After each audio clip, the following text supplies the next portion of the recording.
بسم اللہ الرحمن الرحیم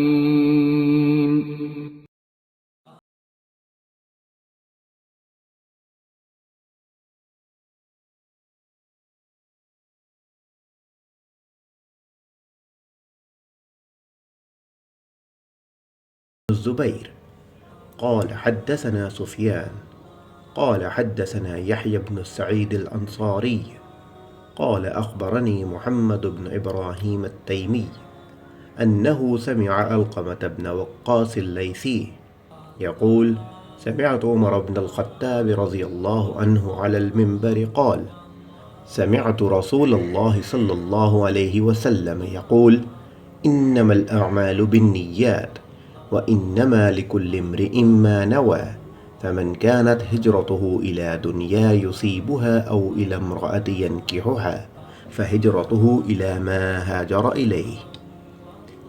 حمیدی نے یہ حدیث بیان کی۔ انہوں نے کہا کہ ہم کو سفیان نے یہ حدیث بیان کی۔ وہ کہتے ہیں ہم کو یحییٰ بن سعید انصاری نے یہ حدیث بیان کی۔ انہوں نے کہا کہ مجھے یہ حدیث محمد بن ابراہیم تیمی سے حاصل ہوئی۔ انہوں نے اس حدیث کو علقمہ بن وقاص سے سنا۔ ان کا بیان ہے کہ میں نے مسجد نبوی میں منبر رسول صلی اللہ علیہ وسلم پر عمر بن خطاب رضی اللہ عنہ کی زبان سے سنا۔ وہ فرما رہے تھے کہ میں نے جناب رسول صلی اللہ علیہ وآلہ وسلم سے سنا۔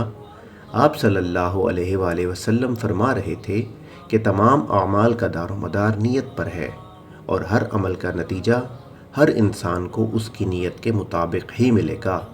پس جس کی ہجرت ترک وطن دولت دنیا حاصل کرنے کے لیے ہو یا کسی عورت سے شادی کی غرض سے ہو، پس اس کی ہجرت انہی چیزوں کے لیے ہوگی جن کے حاصل کرنے کی نیت سے اس نے ہجرت کی ہے۔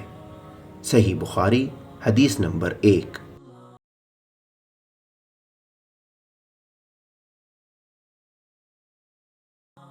Narrated Umar bin al-Khattab, I heard Allah's Apostle saying, the reward of deeds depends upon the intentions, and every person will get the reward according to what he has intended.